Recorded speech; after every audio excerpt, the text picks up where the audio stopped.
Somewhere in a museum drawer in London, beneath a sheet of acid-free paper and a thin layer of dust the curators no longer disturb, there lies a small square of soapstone no larger than a postage stamp. Carved into its surface is the silhouette of an animal with a single curved horn, lowered as if drinking from the strange ribbed vessel set before it.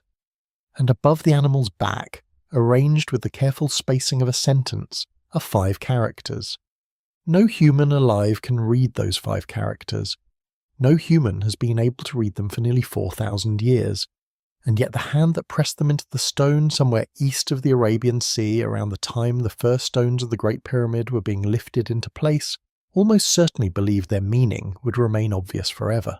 Before this story drifts any further into the dark, anyone who has found something quiet in this kind of telling is welcome to leave a small mark of presence, a like, a subscription, only if it genuinely feels right.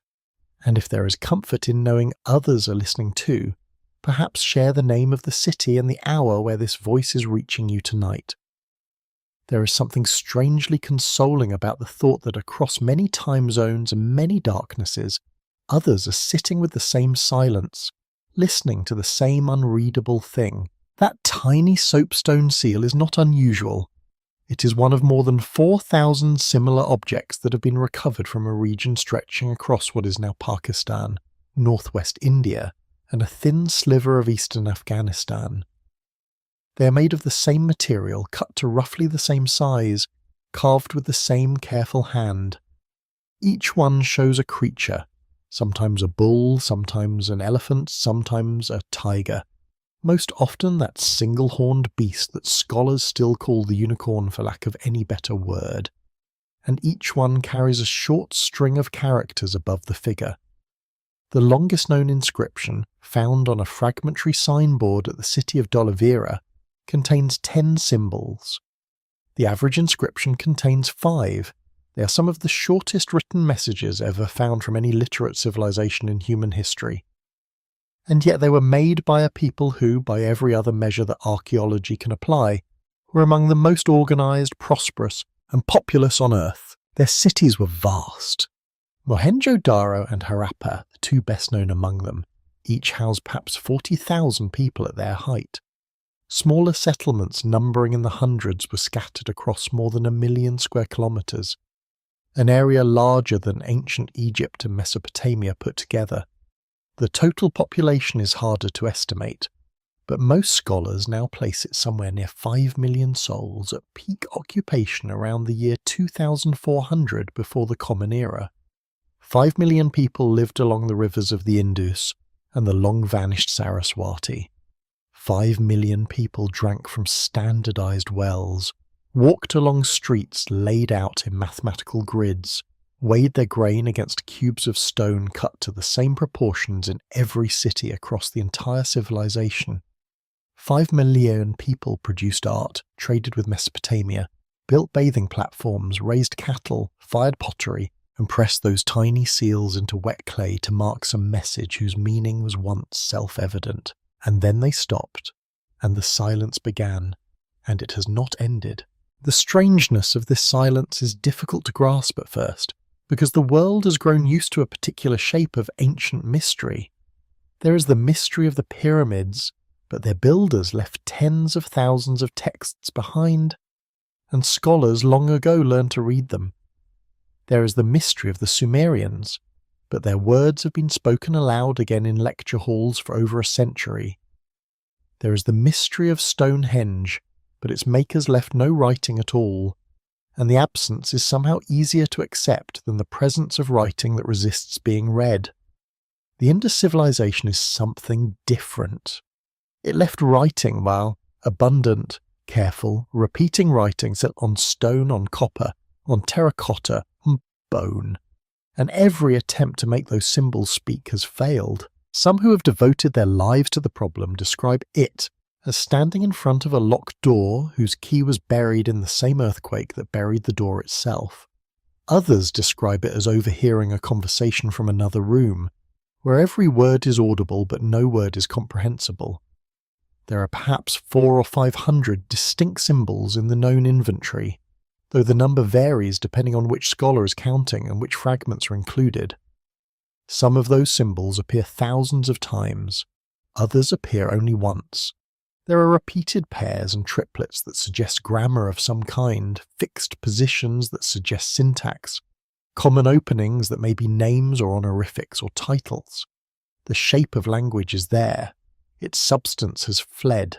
The seal in the drawer, the one with the unicorn and the 5 careful characters, was excavated more than 100 years ago, has been photographed, scanned, measured, compared against every other known Indus inscription.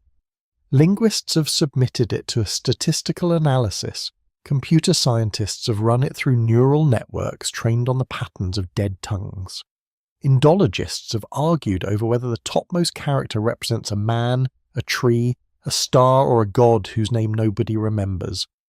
The seal has been more thoroughly studied than most modern paintings, and it still does not speak. It sits in its drawer with all the patience of something that has waited 4,000 years already and seems prepared to wait 4,000 more. The question that drifts up from these objects, slowly and softly like steam rising from cooling water, is not really the technical question of how to decipher them. That is a problem for specialists, and specialists are working on it still. The real question is something quieter and more disturbing. How does a civilization of 5 million people spread across 1 million square kilometers, organized enough to standardize the weight of their grain to a fraction of a gram, simply vanish into a silence so complete that even their own descendants forgot they had ever existed at all? There is a particular cruelty in the way the Indus civilization was first re-encountered by the modern world, and it is worth lingering on the irony of it before moving deeper into the silence. In the year 1856, while engineers of the British East India Company were laying the first stretch of railway between the cities of Karachi and Lahore, the workmen who hauled stone for the rail ballast began to notice that the local farmers had a habit of digging into a particular set of low mounds in the Punjab and pulling out exceptionally fine baked bricks. The bricks were uniform in size, beautifully fired, harder than anything the modern kilns of the region were producing. They were free. They were plentiful. They would crush down into excellent ballast beneath the new iron rails.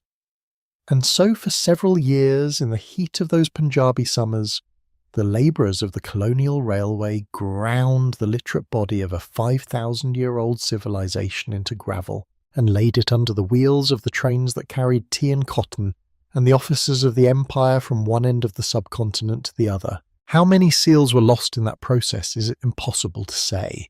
How many inscribed tablets, how many storage jars marked with sequences of careful symbols, how many copper plates and bone styluses and clay bullae, bearing the unread script of a vanished people. They were all simply pulverized and tamped down into roadbed, indistinguishable from the soil they were mixed into. The first written records of a civilization were used to support the transportation infrastructure of a civilization that had no idea it was destroying them. There is something almost mythological about that image, a parable about the carelessness of empire, but the historical record is plain enough.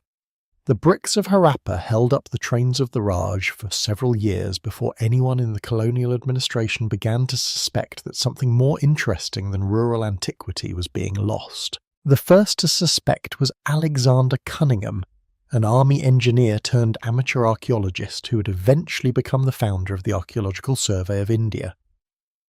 In the 1870s he visited the mound at Harappa, examined some of the bricks that had not yet been taken away, and noted with surprise that they did not match any known Indian building tradition.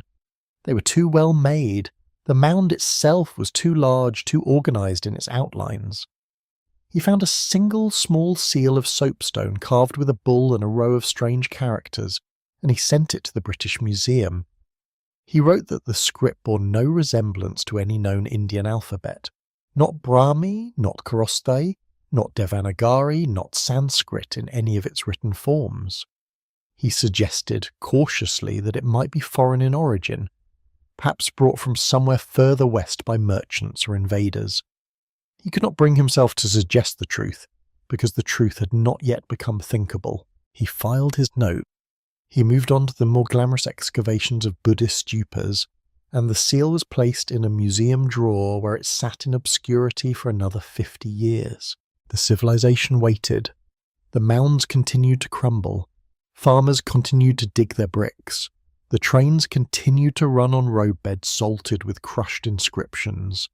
And the world continued to believe that the history of the Indian subcontinent began with the arrival of the Aryan migrations sometime in the second millennium before the Common Era, with the chants of the Rig Veda and the slow southward spread of an Indo-European language that would eventually flower into Sanskrit. Before the Aryans, in the standard reading of the time, there had been only scattered tribes, primitive villages, the kind of pre-literate societies that had not yet learned to leave a record. The idea that a vast urban literate civilization had risen and fallen across the entire Indus basin before the Aryans had even arrived, and that this civilization had been forgotten so thoroughly that not even the descendants of the people who lived there remembered its name, was not yet available to the imagination of the discipline. It was waiting for someone to read the script. It was waiting for someone to look at the bricks and see, instead of free building material, the lined pages of an enormous library written in stone. That looking did not come until 1921, when an archaeologist named Dayaram Sani began systematic excavations at Harappa, and again in 1922, when a different team under Rakaldas Banerjee began digging at a mound called Mohenjo-daro, 300 miles to the south. The two sites had nothing obvious in common in the historical record. The local names meant nothing. Mohenjo-daro could be translated roughly as Mound of the Dead, but the dead were not specified. Within months, however, the two excavations began producing seals that were nearly identical in style and script. The same unicorn, the same bull, the same little square inscriptions arranged above the animals, the same careful workmanship. It became clear with the slow shock of accumulating evidence that Harappa and Mohenjo-daro were not separate sites at all. They were two cities of the same civilization, separated by 300 miles, communicating in the same unread tongue. When Sir John Marshall, the Director General of the Archaeological Survey of India, finally announced the discovery to the world in the pages of the Illustrated London News in 1924, he did so with the cautious astonishment of a man who suspected he was redrawing the entire map of the early human civilization.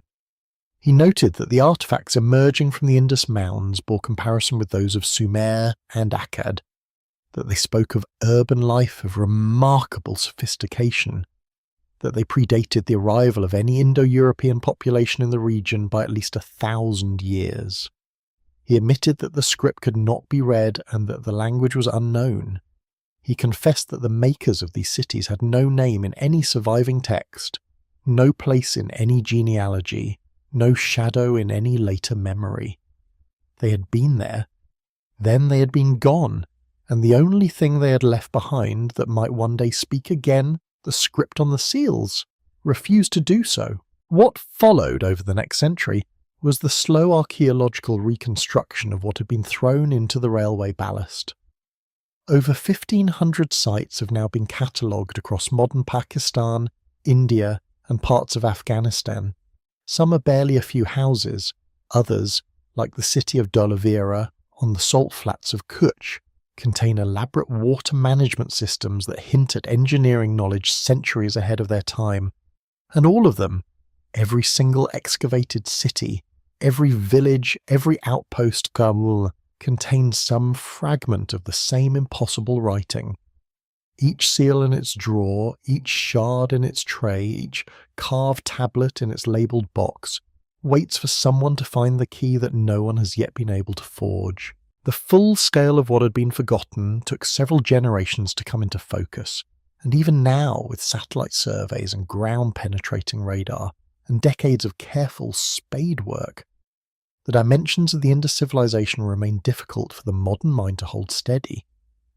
It is one thing to read that 1,500 settlements have been mapped across an area larger than ancient Egypt and Mesopotamia combined. It is another thing to understand what that means in human terms, to picture, slowly and clearly, the breadth of a world in which a man could walk for 30 days in any direction and never leave the territory of a single coherent civilization. A man whose drinking water came from a well dug to standardized dimensions, whose grain was weighed against stone cubes cut to the same ratios as the cubes used 800 miles away, whose children played with terracotta figurines almost identical to those being shaped by potters in cities he would never visit. There is a depth of organization here that has no parallel in any other early civilization known to history, and there is a corresponding silence about how that organization was achieved. The 5 million figure, repeated often in textbooks, is a careful estimate built from settlement density and burial counts and rough calculations of agricultural carrying capacity. Some scholars believe the peak population may have been higher, perhaps closer to 7 million at the moment of greatest extent, sometime around the year 2400 before the Common Era. Others argue for a lower number, perhaps 3 or 4 million. The disagreement does not matter very much. What matters is that the civilization was demographically enormous by the standards of its time. Mesopotamia at the same period contained perhaps 1 million people across all its city-states. Pharaonic Egypt under the Old Kingdom held something between 1 and 2 million along the green ribbon of the Nile.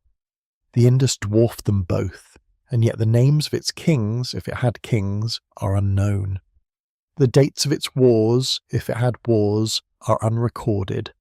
The hymns of its priests, if it had priests, were never written down in any form that survived.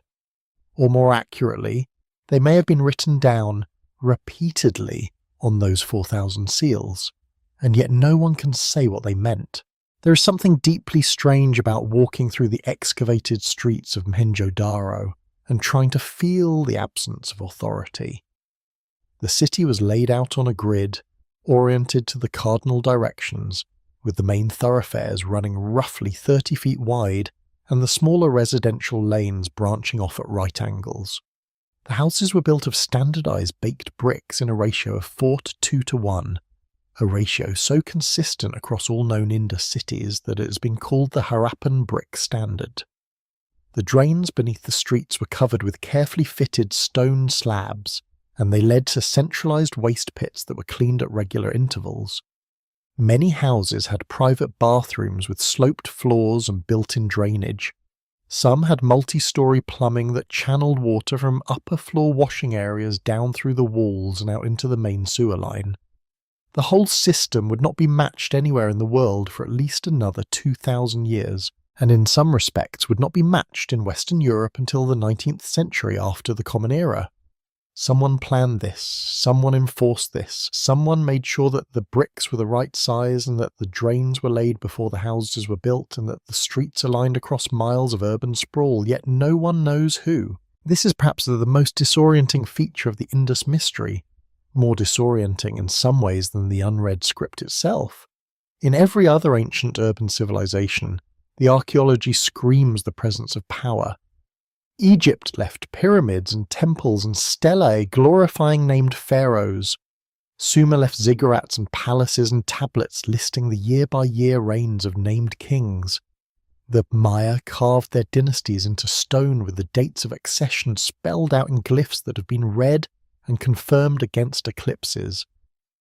China's earliest cities are layered with the tombs of warlords whose deeds were inscribed onto turtle shells and bronze vessels. Power leaves marks. Power demands monuments. Power inscribes itself into the landscape with all the persistence of something that fears being forgotten. And yet across 1 million square kilometres of Indus territory, with thousands of sites excavated and tens of thousands of artefacts catalogued, there is no palace. There is no throne room. There is no royal tomb. There is no monumental sculpture of a ruler. There is no inscription that names a sovereign. There is nothing that resembles the obvious apparatus of kingship at all. There are, however, 2 structures at Mohenjo-daro that have given scholars something to argue about for nearly a century. The first is a large brick platform on the western edge of the city, raised above the surrounding houses by perhaps 30 feet, on top of which sits what is now called the Great Bath, a watertight pool approximately 40 feet long and 23 feet wide, lined with bitumen, surrounded by colonnaded rooms, accessed by 2 stairways at either end. The second is a long, partitioned structure nearby that has been variously identified as a granary, a marketplace, a hall of assembly, and a college of priests. Neither structure resembles a palace. Neither contains any sign of permanent residence. Neither bears any inscription that would identify its function. And no Indus city other than Mohenjo-daro has a great bath. No other Indus city has a comparable raised platform. Whatever was happening on that platform was happening only there, and whoever was doing it left no record of their identity. Some scholars have suggested that the Indus civilization may have been organised not around kings, but around merchant councils, or perhaps around priesthoods whose authority rested in ritual rather than in conquest. Others have proposed that the standardization itself was the result of a kind of distributed consensus, a deep cultural agreement about how things ought to be done, transmitted through trade networks and shared religious practice, rather than enforced from any single centre. There are even those who have suggested that the Indus civilization may have been functionally egalitarian, that its uniformity is the signature of an absence of hierarchy, rather than the proof of an unusually competent hierarchy. None of these theories can be tested against any surviving text. None of them can be falsified. They are stories told over the silence, and the silence does not respond. In the meantime, the cities themselves continue to be excavated, and every excavation deepens the mystery rather than resolving it. The longer one looks at the Indus civilization, the stranger it becomes that something so coordinated could have left so little memory of itself, and the more unavoidable the question grows, what kind of authority is it that builds 1,000,000 square kilometres of standardised urban life and then leaves no name behind to be remembered by? Out of all the absences that surround the Indus civilization, the most paradoxical is the presence that should have resolved them. The cities were silent on the question of their rulers. The architecture refused to name its patrons. The graveyards held no royal tombs. And yet, threaded through every level of every excavation, in numbers that climb steadily with each season of digging, were the small inscribed objects on which 1,000 scholars have since spent their lives. By the most recent count, somewhere between 4,200 and 4,500 Indus objects bearing legible inscriptions have been catalogued, scattered across museums in Karachi, Delhi, London, Paris, Boston, and a dozen other cities where the colonial collectors of the late 19th and early 20th centuries deposited what they brought home. The number rises every year. Each new excavation produces new fragments. Each fragment carries a small handful of characters arranged with a care that suggests deliberate meaning. These objects are not all of the same kind. The most famous category is the soapstone seal, a small square or rectangular tablet, usually less than 1.5 inches across, carved on one face with a figural image, most often an animal, sometimes a scene of ritual, occasionally a composite creature that combines features of several beasts, and above the image a short row of incised characters. The reverse of the seal typically bears a small pierced boss, suggesting that the object was worn on a cord, or perhaps used as a stamp to press impressions into wet clay or wax. Many of the seals show heavy wear on the front face, suggesting prolonged handling over many years. Some show traces of inked impressions still clinging to the carved characters, as if the seal had been used repeatedly until the moment it was lost or buried. Beyond the seals, the same script appears on copper tablets, on bone styluses, on terracotta tags, on the rims of storage jars, on weights, and even on the famous painted signboard from Dholavira, in which 10 large characters made of inset white gypsum were mounted above what may have been the gateway of the city. The script was not confined to elite contexts. It appears in workshops, in private houses, in the storage areas of merchants. People who used it were not all priests, and they were not all aristocrats. They were, in some sense, the modern mind cannot yet fully grasp, an entire society that had grown comfortable with the act of writing. The shape of the script itself has been the subject of careful catalogue since the early 20th century. The most thorough modern inventory, compiled by the Finnish Indologist Asko Parpala over more than 50 years, identifies 417 distinct signs, with the warning that the true number may be higher once unclear or damaged characters are accounted for. Other scholars have argued for as few as 375 or as many as 700. The range itself is telling. With a fully alphabetic script, the inventory of basic signs is small and easily fixed. 26 in English, 28 in Arabic, less than 30 in most alphabets in human history. With a fully logographic script, where each sign represents a whole word or concept, the inventory runs into the thousands. Modern Chinese contains roughly 50,000 characters, of which a few thousand are in active use. The Indus inventory sits awkwardly in between, far too large for an alphabet, far too small for a pure logography. Most scholars have therefore concluded that it must be a logosyllabic script of some kind, similar in structure to Egyptian hieroglyphs or to early Sumerian cuneiform, a system in which some signs represent whole words, others represent syllables, and a few function as determinatives that clarify the meaning of the signs around them. That conclusion, if it is correct, has implications. A logosyllabic script encodes a specific language. It cannot be read without some understanding of the language it was used to represent, and the language of the Indus Civilization is unknown. The repetition patterns within the script have been studied with increasing precision over the last few decades, as computational tools have become available to handle the small but useful corpus of inscribed material. Certain signs occur with extraordinary frequency. A particular character resembling a fish, sometimes called the fish sign, sometimes the star sign, sometimes more cautiously simply sign number 59 in the Parpala catalogue, appears in thousands of inscriptions. It often appears with small modifying marks above or beside it, suggesting some kind of grammatical or numerical variation. Another character, shaped like a series of vertical strokes resembling rays, appears almost exclusively at the end of inscriptions, as if it functioned as a closing marker of some kind. There are sequences of 3 or 4 signs that recur across different cities, on different seals, in different time periods. These could be names, they could be titles, they could be commodity codes, they could be invocations of gods whose identities have entirely faded from memory. The patterns are real, the patterns are statistically significant, the meaning is gone. What troubles many scholars even more than the inability to read the script is the brevity of the inscriptions themselves. The average Indus inscription is approximately 5 signs long. The longest known single inscription, on the Dholavira signboard, contains 10 signs. There are no extended texts. There are no narratives. There are no laws, no hymns, no chronicles, no letters, no contracts.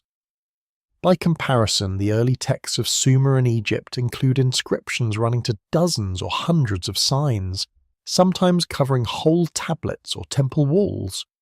The Indus script seems to have been used almost exclusively for short formulaic statements, the kind of thing that might appear on a name tag, a property mark, a religious amulet, or a commercial label. This has prompted the obvious question: was the Indus script ever used to write extended discourse at all? Or was it always, from its earliest appearance, a system designed for short, ritualized statements that left the longer business of communication to the spoken voice? Some scholars have proposed that the Indus civilization possessed a parallel tradition of writing on perishable materials, palm leaves, cotton cloth, wooden boards, prepared birch bark, that simply did not survive in the humid soils of the Indus and Saraswati valleys.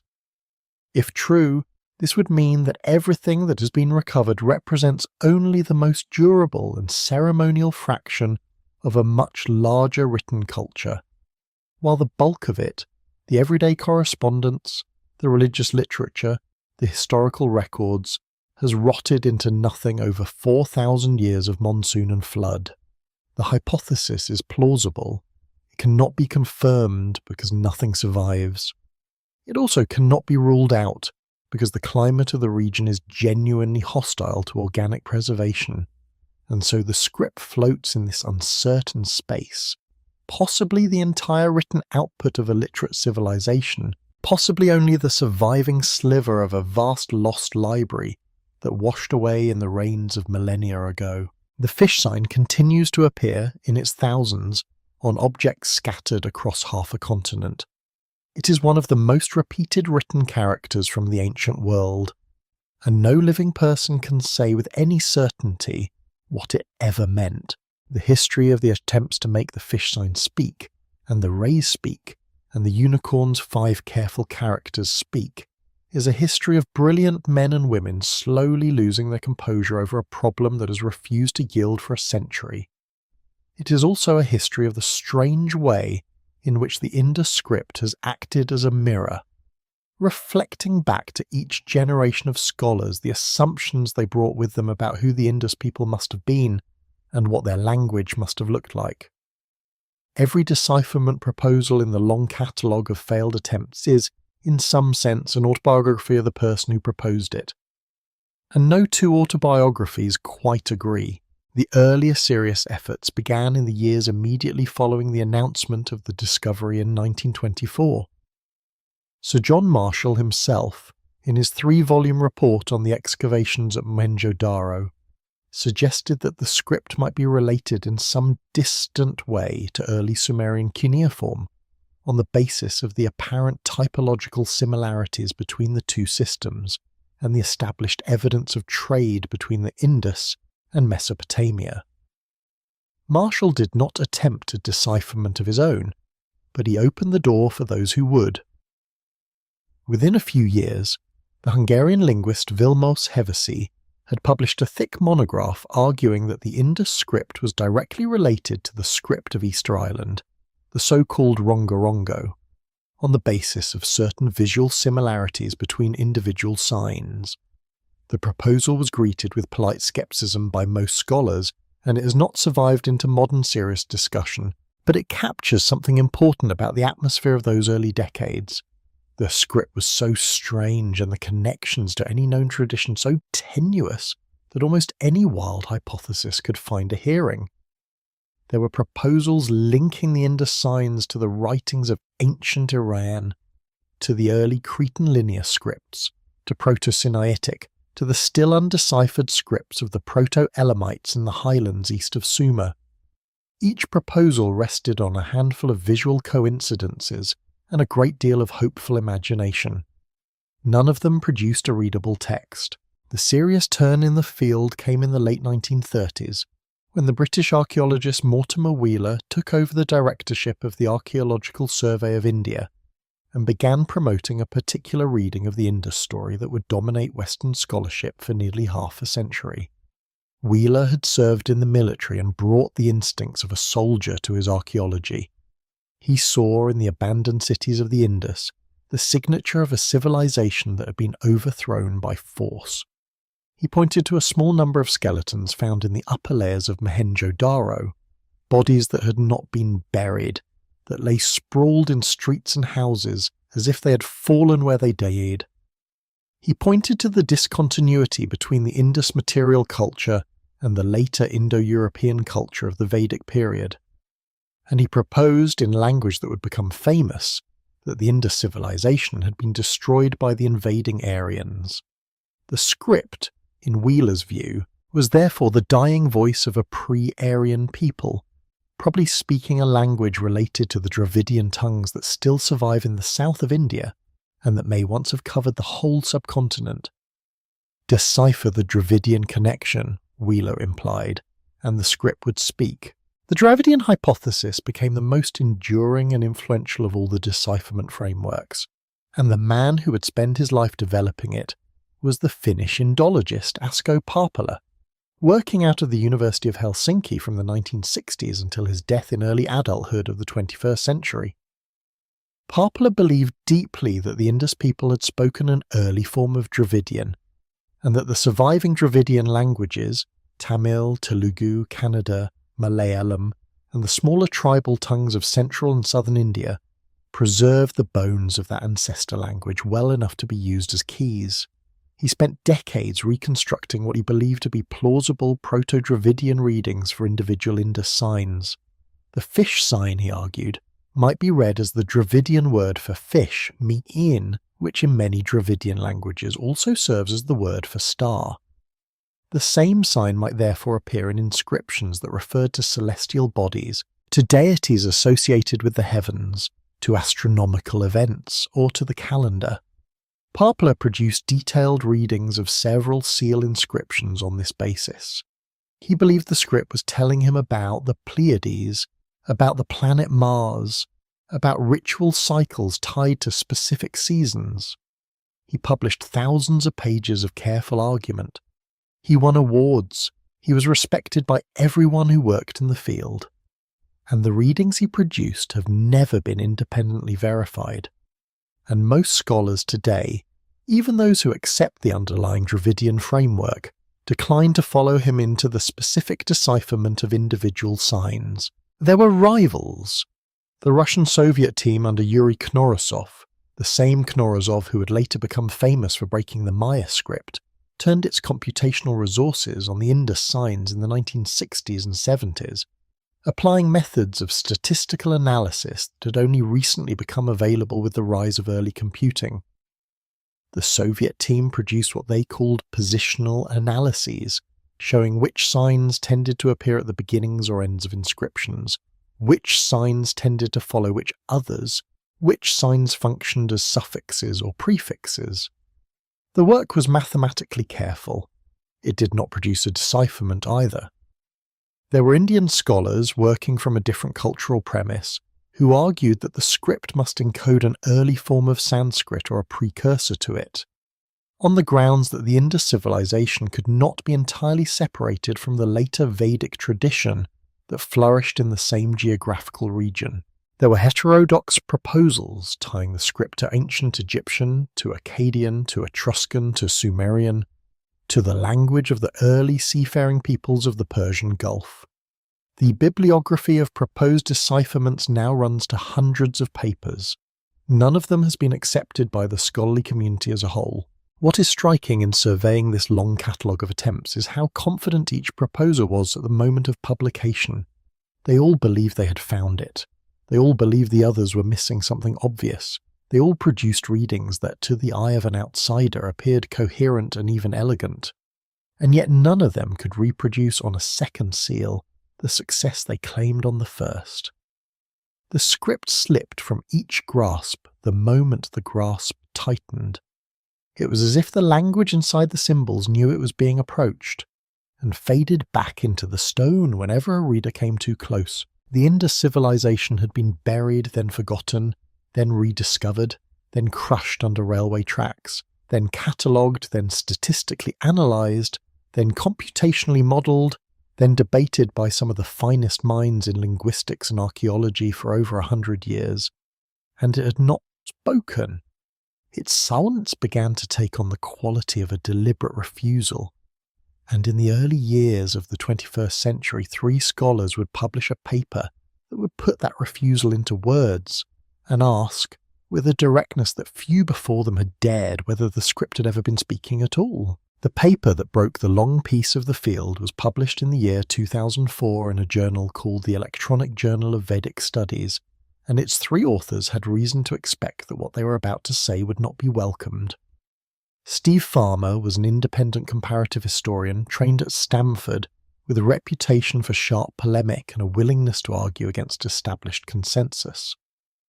Richard Sproat was a computational linguist of considerable standing, with extensive experience in the statistical analysis of writing systems. Michael Witzel was the Wales Professor of Sanskrit at Harvard, one of the most respected Vedic scholars in the world, with a long publication record and an academic reputation that would shield him, somewhat, from the storm they were about to unleash. The three had been corresponding for several years about a suspicion that had grown slowly out of the data and that had become impossible for them to ignore. The suspicion was simple and devastating. The Indus signs, they argued, were not writing at all. Their paper was titled, with deliberate provocation, The Collapse of the Indus Script Thesis. It ran to 70 pages of dense argument, statistical tables, and detailed comparison with other ancient sign systems. Its central claim was that nothing in the surviving Indus corpus actually showed the linguistic patterns one would expect from a true script that encoded spoken language. The inscriptions were too short, averaging only 5 characters. The sign repetition patterns did not match the patterns observed in known scripts of comparable antiquity. Long inscriptions, which appear routinely in even the earliest Sumerian and Egyptian corpora, were entirely absent from the Indus record. The graphic forms of individual signs varied in ways that were inconsistent with how scribes typically maintained writing systems across generations. And most damaging of all, the Indus civilization had endured for more than 7 centuries, traded extensively across vast distances, and somehow produced no extended texts, no archives, no religious literature, no royal chronicles, no commercial correspondence. The pattern, Farmer and Sproat and Witzel argued, was not the pattern of a literate civilization. It was the pattern of a civilization that used non-linguistic symbols, religious emblems, totemic marks, identifying badges, ritual ideograms, to communicate without ever encoding spoken language at all. The reaction in the field was immediate and severe. Ascoparpala, whose life's work had been the assumption that the script encoded at an early Dravidian language, dismissed the paper as misguided. Iravatham Mahadvan, the great Indian scholar who had spent decades compiling the standard concordance of Indus inscriptions, defended the linguistic interpretation with the patience of a man who had spent his life among the seals. There were rebuttals in journals, there were conference panels, there were sharp exchanges in the newsletters of the relevant learned societies, and underneath the academic decorum there was real anger, because if Farmer and Sproat and Witzel were correct, then a century of decipherment effort had been chasing a phantom. The Indus people had not been writing anything that could be read. They had simply been making marks, the way a modern motorist might recognize a stop sign or a no-entry symbol. Meaningful, but meaningful in a way that does not encode the words of a particular language and therefore cannot be translated into another. The matter might have rested there in the slow trench warfare of competing journal articles, had it not been for a development that emerged 5 years later from a quarter that few in the Indological community had expected.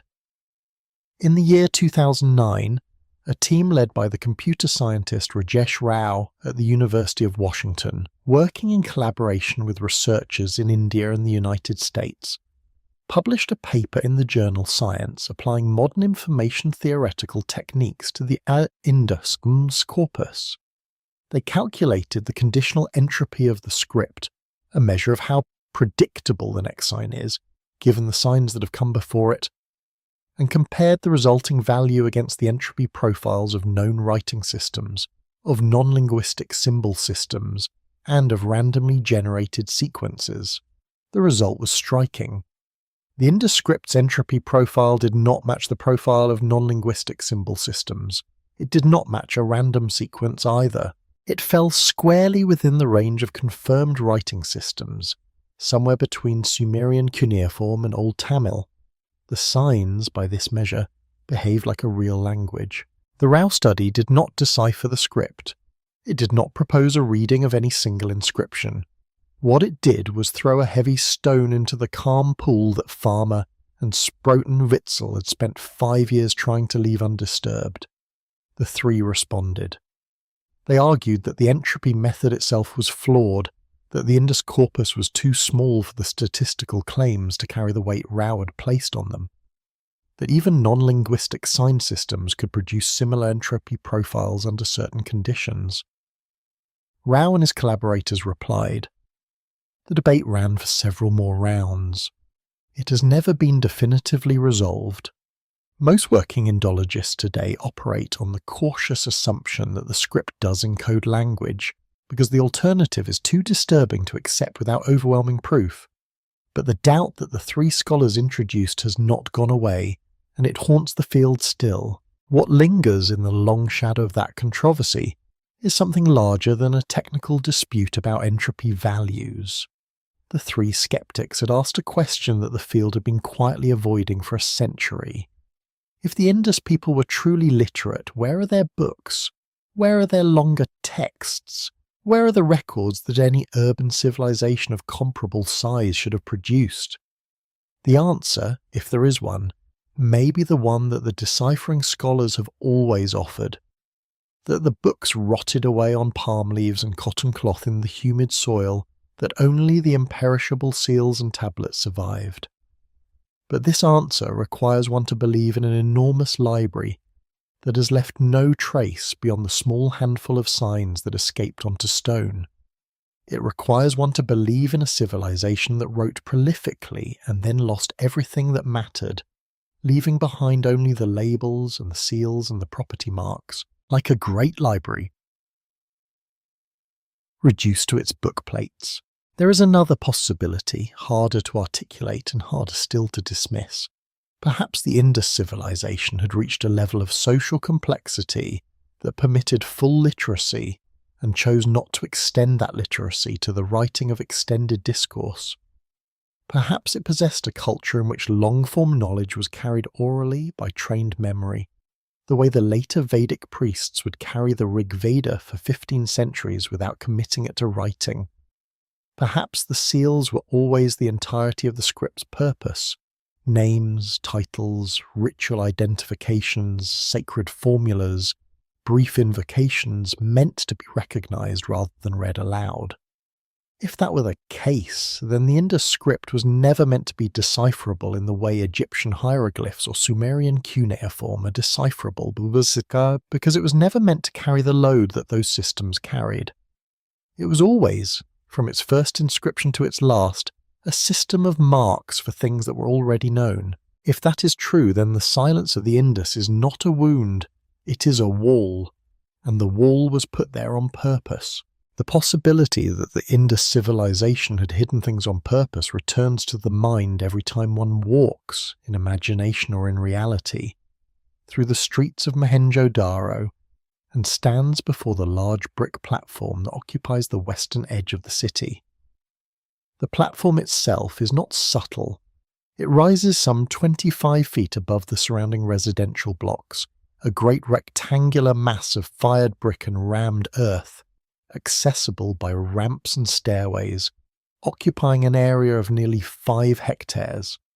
It dominates the urban landscape in the way the Acropolis dominates Athens, the way the Capitoline once dominated Rome. Whoever built it intended it to be seen, and whoever climbed it intended their presence there to mean something.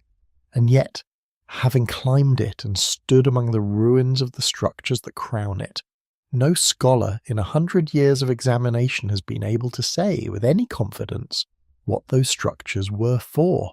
The most striking of them is the structure now known as the Great Bath, and its strangeness deepens the closer one looks.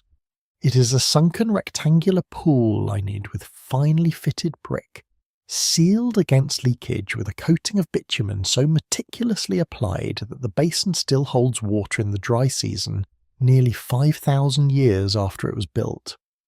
It measures roughly 40 feet long, 23 feet wide, and 8 feet deep, with 2 flights of stairs descending into it from opposite ends. A colonnade once surrounded it, and beyond the colonnade lay a series of small rooms whose function has been variously interpreted as changing chambers, priestly residences, or storage cells for ritual implements. Near one corner is a well that would have supplied the water. Near another is a drainage outlet large enough for a grown man to crawl through.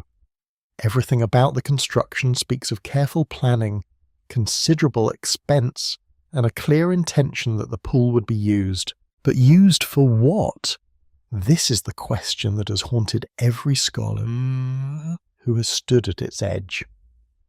In the great urban civilizations of the same period, Such elaborate water installations are invariably attached to temples or palaces, and their function is announced by inscriptions, by associated statuary, by surviving texts that describe the rituals performed within them. In Egypt, the sacred lakes of the temple complexes are documented at length in surviving liturgies. In Sumer, the purification basins of the ziggurat platforms appear in cuneiform records describing the ceremonies of priestly investiture. In the Aegean world, the bathing pools of the Minoan palaces are surrounded by frescoes depicting their ceremonial use. At Mohenjo-daro, there is nothing.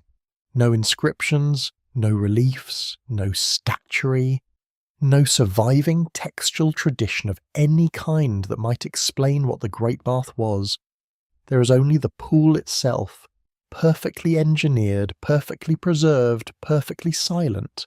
The most common interpretation, advanced cautiously by Sir John Marshall in his original report and repeated by most subsequent scholars, is that the Great Bath was used for ritual purification of some kind.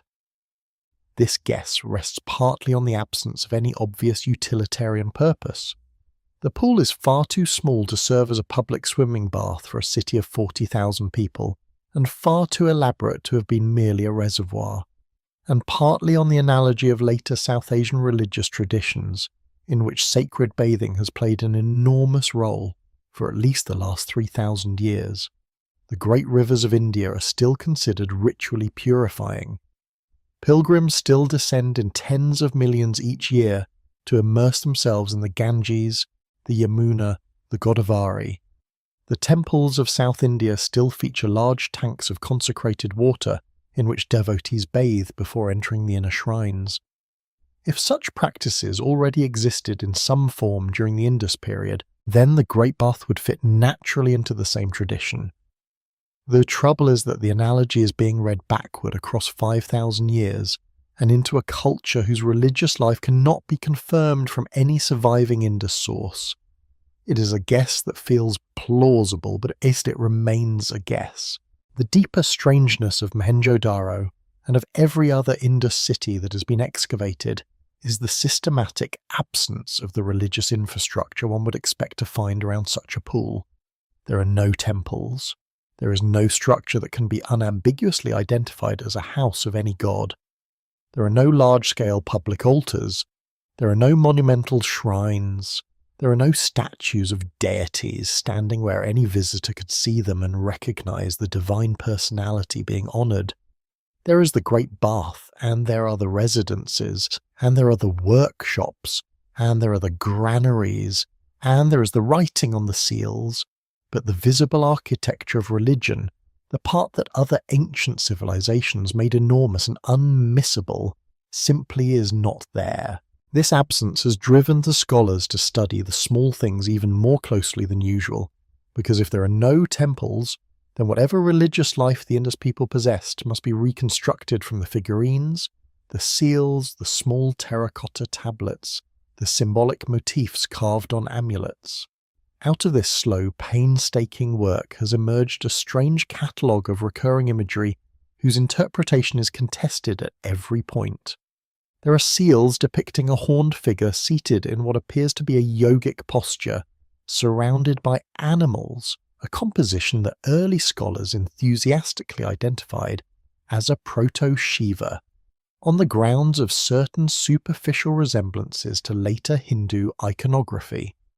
Most modern scholars approach this identification with considerable caution, but the figure itself is undeniable, and it appears on enough seals from enough different sites to suggest that it represented something important to the people who carved it. There are images of trees being worshipped by kneeling figures, of composite beasts with the heads of multiple animals, of female figures arranged in postures that may be ritual or may be merely decorative. There are also the figurines, thousands of them, mostly female, often pregnant, sometimes adorned with elaborate headdresses, recovered from house shrines and dump pits and street corners across every Indus settlement. Whether they represent goddesses, ancestors, children's toys, fertility charms, or simply the surviving fraction of a much wider sculptural tradition, no one can soon say. Among all the artifacts, one in particular has become emblematic of the entire problem. It is a small steatite sculpture less than 7 inches tall, recovered from Mohenjo-daro in 1927 and now known, with a kind of helpless honorific, as the Priest King. The figure is bearded, his eyes half closed in what might be meditation or might be the convention of a long-lost portrait style. He wears a robe across his left shoulder, decorated with a pattern of trefoils. A narrow band crosses his forehead, secured by a circular ornament. His expression is composed, withdrawn, perhaps austere. He has been called a priest because he resembles no king the modern world recognizes. He has been called a king because no priesthood with such authority has been identified. He may have been neither. He may have been both. He's the closest thing the Indus civilization has left us to a portrait of its own authority. And even his name is a confession of how little we know about who he was. Of all the figures that move through the small carved worlds of the Indus seals, none recurs as obsessively as the one the scholars have agreed to call the unicorn, though that name has always been a placeholder, a convenience adopted in the absence of any better term. The animal appears on roughly 60% of all known figural seals from the Indus civilization. It dominates the iconographic record in a way that no single image dominates the surviving art of any other comparable culture. There is no creature in the visual world of Egypt, of Sumer, of the Aegean, or of early China that approaches such overwhelming prevalence. And yet no one knows what it was. No one knows whether it represented an animal that actually existed, an animal that once existed and had already become rare, an animal that was entirely imaginary, or a sacred composite drawn from several animals fused together for reasons that no surviving voice can explain. The depiction itself is remarkably consistent. The body is heavily built, somewhat like that of a humped bovid, but without the dorsal hump that one would expect from a zebu or an aurochs. The legs are slender and deer-like. The head is held low, as if in the act of grazing or drinking. The most distinctive feature is the single curving horn that rises from the top of the head and sweeps backward in a graceful arc, sometimes ringed with delicate striations as if to indicate the natural growth bands of a real horn. There is also, almost invariably, a small object placed before the animal. A vessel of some kind, often described as a manger or an altar, or a ritual stand, frequently decorated with elaborate patterns that themselves vary from seal to seal. The unicorn approaches this object, lowers its head toward it, and is captured in this posture again and again across thousands of seals carved across centuries and across hundreds of miles of territory.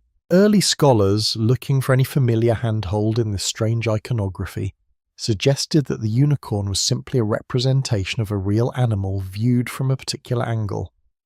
A zebu bull seen in strict profile would appear to have only one horn, since the second horn would be hidden behind the first. This hypothesis has the virtue of simplicity, but it does not withstand close examination. Other animals on the seals, including bulls and buffalo, are routinely depicted with both horns clearly visible, so the Indus artists were perfectly capable of representing two horns when they chose to. Moreover, the single horn of the unicorn rises from the centre of the head, not from one side, and curves in a manner inconsistent with the natural anatomy of any known bovid. Whatever the unicorn was, it was not a bull in profile, it was something else. Subsequent generations of scholars have proposed that the figure may represent an extinct species of single-horned mammal that once inhabited the Indus region and disappeared sometime in the late Holocene. Candidates include the now extinct Indian aurochs and certain species of large antelope that may have survived into the period of Indus civilization before being driven into extinction by hunting and habitat loss. The fossil record offers some support for this idea. There were once larger and more varied populations of horned mammals across northwestern South Asia than there are today, but no fossil of a true single-horned bovid has ever been found, and the consistency with which the Indus artists depicted their unicorn argues for something more deliberate than a fading memory of a recently lost species. Real animals, after all, vary in their depiction across regions and across centuries. The Indus unicorn varies hardly at all. It is the same beast on a seal from Mohenjo-daro, and on a seal from Lothal, on a seal from the highlands of Baluchistan, and on a seal traded into Mesopotamia. Whatever it represented, the representation had been standardized to a degree that suggests a religious or ideological canon rather than a naturalist's record. This standardization is perhaps the strangest aspect of the entire phenomenon. The Indus Civilization spread across more than 1 million square kilometers, with a population in the millions over more than 7 centuries. In any other ancient culture of comparable extent, regional variation in religious imagery is the rule rather than the exception. Egyptian gods take different form in different nomes. Sumerian deities have different epithets in different cities. Greek heroes accumulate local variants in every region of the Mediterranean. The Indus unicorn does not vary. It looks the same in Sindh and Gujarat, in Punjab and in the eastern outposts along the Yamuna. Some force, religious, political, cultural, or some combination of the three, was maintaining the unity of this image across enormous distances and long centuries, and no one knows what that force was, or how it operated, or what it called itself. There is, in addition, the matter of the object placed before the animal. The vessel, the manger, the altar, the ritual stand, whatever it was, it is almost always present. Its presence converts the image from a simple animal portrait into a scene. Something is happening. The unicorn is doing something to the object or in proximity to it, and the act being depicted was apparently considered important enough to repeat thousands of times across the surviving corpus. The most common scholarly interpretation is that the scene depicts a ritual offering of some kind in which the animal, or the deity the animal represents, partakes of a sacred substance contained in the vessel. This reading draws on later South Asian religious imagery in which sacred animals and divine beings are depicted being offered libations, food, or other ritual goods. Whether that reading would have been recognizable to an Indus priest, or whether it imposes a much later religious vocabulary onto a far older and very different visual language, cannot be decided from the evidence available. What can be said is this: the most prominent religious or ideological symbol of the entire Indus civilization, the image that appears more often than any other across its vast iconographic record, is an animal that does not exist. It approaches an object whose purpose is unknown in a ritual whose meaning has been lost. It looks back at the modern viewer with the patient gaze of a creature that has been waiting 4,000 years to be properly seen. And the people who carved it, who pressed it into clay, who wore it around their necks, who placed it among their dead, knew exactly what it was, and that knowledge has gone wherever the unread script has gone, into the same silence, into the same impossibility of recovery. The unicorn was the centre of something. It was the centre of the visual life of an entire civilization, and the centre has emptied, leaving only the orbit visible. Thousands of small carved animals, all looking towards something that is no longer there. The mystery of the unicorn deepens when one realizes that its image travelled. The seals carrying it did not remain in the cities where they were carved. They moved with the trade caravans, with the merchant ships, with some small bands of negotiators who carried Indus goods across deserts and oceans to markets where no one had ever seen a Harappan city. And so it happens that when archaeologists working in Mesopotamia, in the Persian Gulf and along the eastern coast of Arabia began turning over the soil of their own excavations, they began to find, scattered among the cuneiform tablets and the Sumerian pottery, the unmistakable square seals of the Indus, carved with the unicorn, inscribed with the unread script, pressed into the records of a civilization that could read its own language perfectly well, and that mentioned in passing the distant homeland of these strange traders. The Sumerian and later Akkadian texts call that homeland Meluhha. The name appears in cuneiform documents from the middle of the 3rd millennium before the Common Era onward, in contexts that make its identity reasonably clear. Meluhha was a country reached by sea. It supplied carnelian, lapis lazuli traded through intermediaries, certain hardwoods, ivory, exotic birds, and a particular kind of black wood that Sumerian scribes specifically requested. It lay beyond Dilmun, which most scholars now identify with the island of Bahrain, and beyond Margan, which most scholars now place in the coastal regions of modern Oman. Beyond those known intermediaries, in the direction of the rising sun, lay Meluhha, the land of the dark-skinned merchants who came with their square seals and their unfamiliar weights and their bales of strange goods, and who returned home with Sumerian silver and Sumerian wool and Sumerian barley. The geography pieces together with reasonable certainty. Meluhha was the Indus. There is something quietly extraordinary about this fact. The Indus Civilization, which left no name of itself in any surviving native source, was nevertheless named by its trading partners. The Sumerians knew it. The Akkadians knew it. The kings of the Akkadian Empire boasted, in their royal inscriptions, of having received tribute from the people of Meluhha.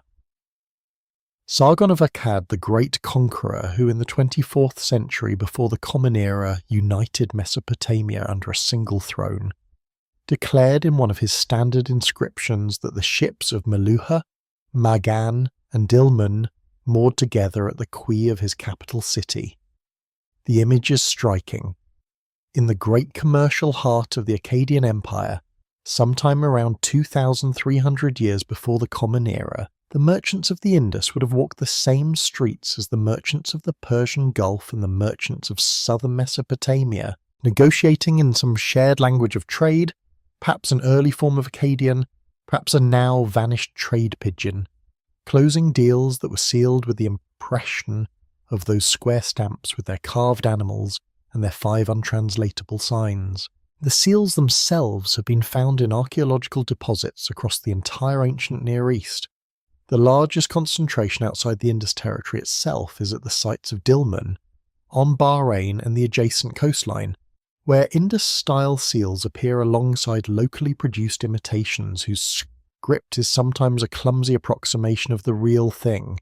There are Indus seals at Ur, the great Sumerian city where Abraham of the biblical tradition was said to have been born. There are Indus seals at Susa, the Elamite capital that would later become a centre of the Persian Empire. There are Indus seals at Tel Asmar in central Mesopotamia, and at Kish and at Lagash. Some of them were found in the storerooms of merchant houses. Others were found in temple deposits, suggesting that they had been brought as offerings. A few were buried in graves, accompanying their owners into eternity in the company of all the other small objects of personal importance. Whoever owned an Indus seal in Mesopotamia owned a piece of identity. The seal was a name. It was a guarantee. It was a fragment of the unread script carried hundreds of miles from the city that produced it, and used to validate transactions in a marketplace where the script itself was almost certainly illegible to all but its owner. This raises a deeply uncomfortable question. There were people in ancient Mesopotamia who could read the Indus script. Not many of them, perhaps. Possibly only the Meluhan merchants themselves and their immediate trading partners. But for the trade to function, for the seals to serve their authenticating purpose, someone on the receiving end of a Meluhan transaction had to be able to verify that the impression in the wet clay matched the merchant who was standing in front of them, that the symbols above the unicorn correctly identified the person, the family, the trading house, the city of origin. The system would not have worked if the script had been pure decoration. It had to mean something to someone, somewhere in the Sumerian world, even if that meaning was limited to a small specialized community of cross-cultural translators. And whoever that small community knew, they knew it for centuries, long enough for the Akkadian kings to incorporate Meluhan tribute into their formal inscriptions, long enough for an interpreter of the Meluhan language to appear by name in a cuneiform document from the time of King Naram-Sin, around 2200 years before the Common Era. That document is one of the strangest pieces of evidence in the entire problem. It records in unambiguous Akkadian the existence of a man whose profession is given as Emebal Meluhha, the interpreter or translator of the language of Meluhha. He bore a Mesopotamian name, Su-Ilishu, but his job was to mediate between Sumerian Akkadian speakers and the merchants from the eastern land. He had a cylinder seal of his own, which has survived, depicting him standing between two figures who were evidently engaged in negotiation. He knew the language of the Indus. He spoke it fluently enough to translate it professionally for the imperial administration of one of the most powerful states in the world. And then, sometime in the centuries after the Akkadian Empire collapsed and the Indus Civilization itself began its slow disappearance, his profession vanished too. No later Emebal Meluhha is recorded. No grammar of the language was ever written down. No bilingual text from the period has ever been found, though many scholars have spent their careers searching for one. Su-Ilishu took his knowledge with him into death, and so did every other translator like him. And so did every Meluhhan merchant who returned home one final time and was never replaced. There were people, 4,000 years ago, who could read the unicorn's 5 signs. They could probably read them as easily as a modern shopkeeper reads the labels on the products in his store. And then the bridge fell, and the people on one side died, and the people on the other side forgot. And the last carrier of the knowledge walked into the dark without anyone realizing what was being lost. The disappearance of Meluhha from the cuneiform record happened slowly, and that slowness is itself part of the strangeness. There is no moment of catastrophe in the Mesopotamian sources. There is no record of a war that destroyed the Indus, no chronicle of a plague that emptied its cities, no royal boast about a campaign that broke its power. The mentions of Meluhhan ships and Meluhhan goods simply become less frequent. The references to Meluhhan interpreters fade.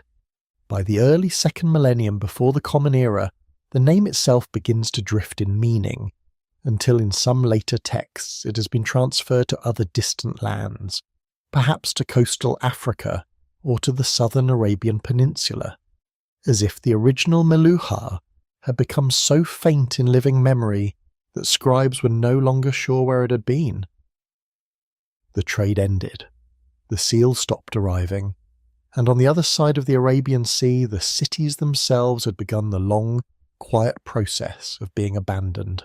The story of how the Indus civilization ended is, in its own way, even more disturbing than the story of how it was forgotten, because the ending refuses to take the form that the modern imagination expects. There was no single dramatic collapse, no Pompeii moment in which a great city was buried mid-breath beneath ash and pumice. There was no invasion sweeping across the plains with chariots and bronze swords, leaving smoking ruins behind. There was no famine recorded by survivors, no plague chronicled by physicians, no decree by some last desperate ruler ordering the evacuation of the cities. There was instead a slow draining, a gradual emptying, a patient multi-generational dissolution of urban life that unfolded across 2 centuries between approximately 1900 and 1700 years before the Common Era. The streets of Mohenjo-daro grew quieter. The standardized bricks stopped being produced. The drainage systems fell out of repair. The granaries were used less frequently and then not at all. The neighborhoods emptied house by house. The population did not vanish. It moved. And the cities that had once held tens of thousands of people slowly turned back into the silent mounds from which, 3,000 years later, the railway engineers would carry them away as ballast. The most important factor in this slow ending was almost certainly environmental, and it concerns a river that today no longer exists. The Indus civilization had not been confined to the valley of the Indus itself. A second great river system once flowed parallel to it, somewhat to the east, running through what is now the Kholistan Desert of southern Pakistan and the Thar of western India. The Indus civilization called this river, or its ancestors did, by a name that has not survived in any surviving Indus source. Later Sanskrit tradition would refer to it as the Saraswati, and modern hydrologists mapping the dry channels visible from satellite imagery refer to it as the Ghaggar Hakra. Whatever its true ancient name, it was once a substantial river, fed by glacial meltwater from the western Himalayas, flowing through a fertile alluvial corridor that supported a dense network of Indus settlements. More than 2/3 of all known Indus sites lie along the dry bed of this vanished river. Its drying out, beginning perhaps around 2,000 years before the Common Era and accelerating over the following several centuries, would have been catastrophic for the people who had built their cities along its banks. The reasons for that drying are now understood with reasonable confidence, though they remained mysterious for a long time. The Saraswati Ghaggar Hakra system was apparently fed by two main tributaries that it descended from the Himalayas. Tectonic shifts in the upper catchment areas, combined with long-term climatic changes in the monsoon patterns of South Asia, caused those tributaries to be captured by other river systems and to flow westward into the Indus itself, or eastward into the Yamuna and ultimately the Ganges.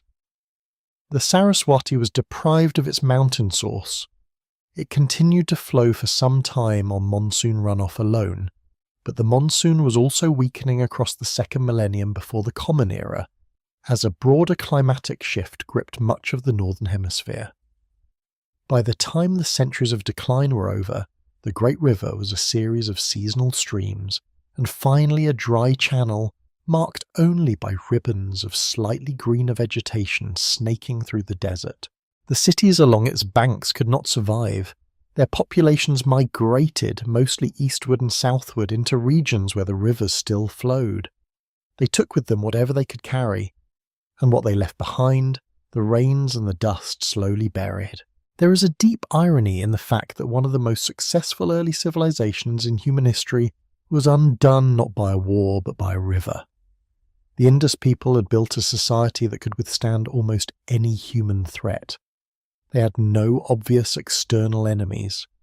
Their cities show little sign of military fortification, almost no weapons in the burials, no large-scale destruction layers of the kind that mark the violent end of so many other ancient settlements.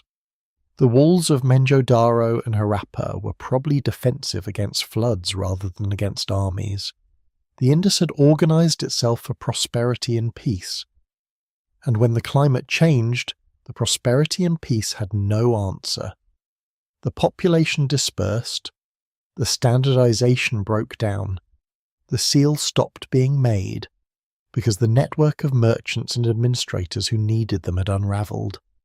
The script, whatever it had been used for, fell out of use, and within a few generations, the urban life that the script had served had simply ceased to exist. What followed in the Indus region was not the arrival of a new civilization. It was the arrival of new ways of living that did not require cities at all.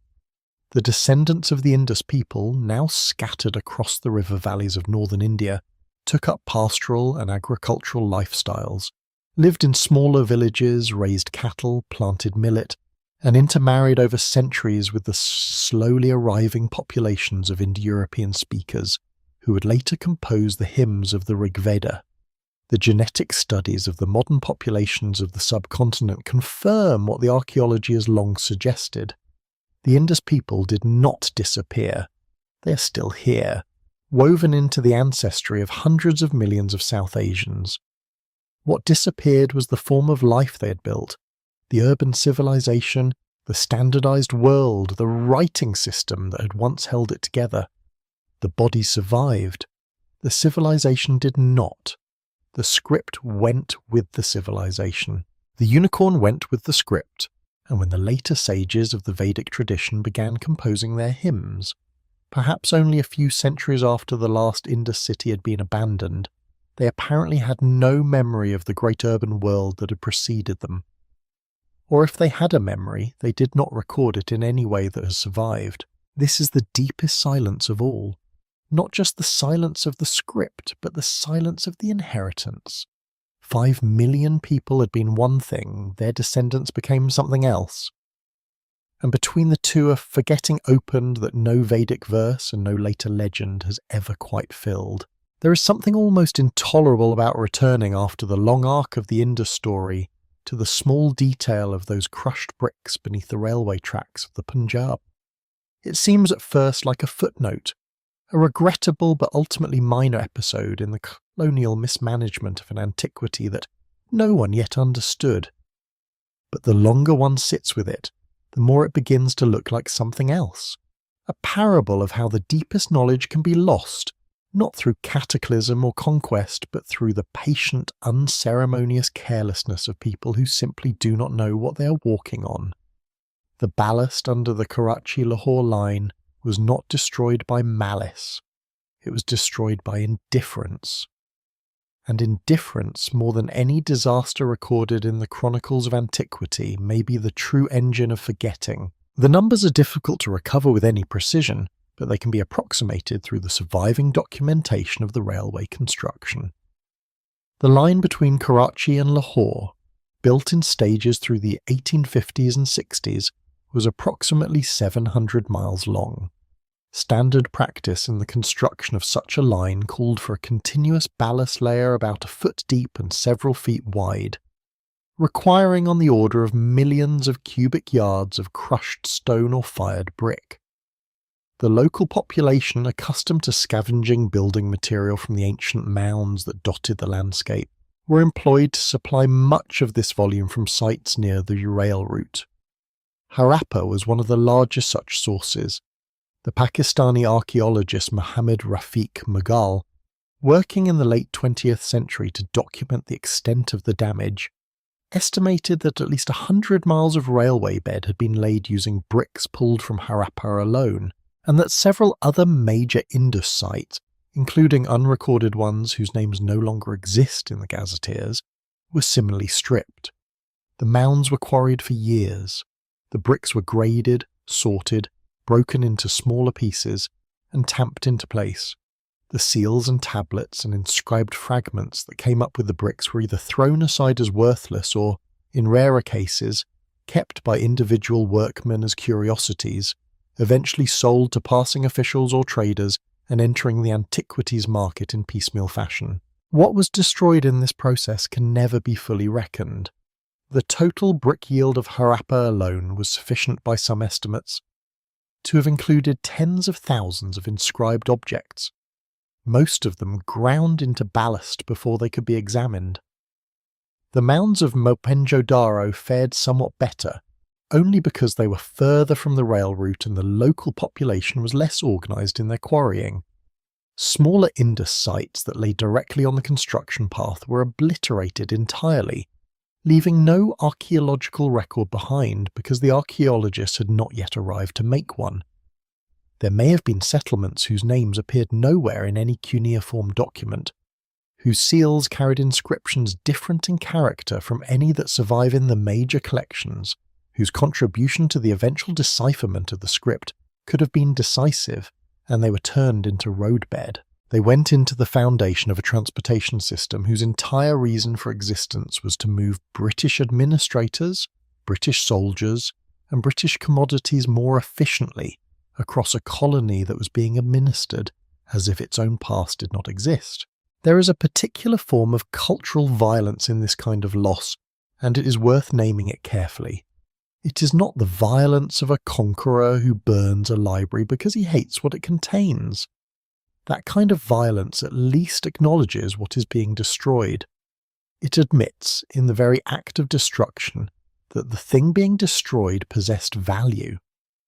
The crushing of the Indus seals was different.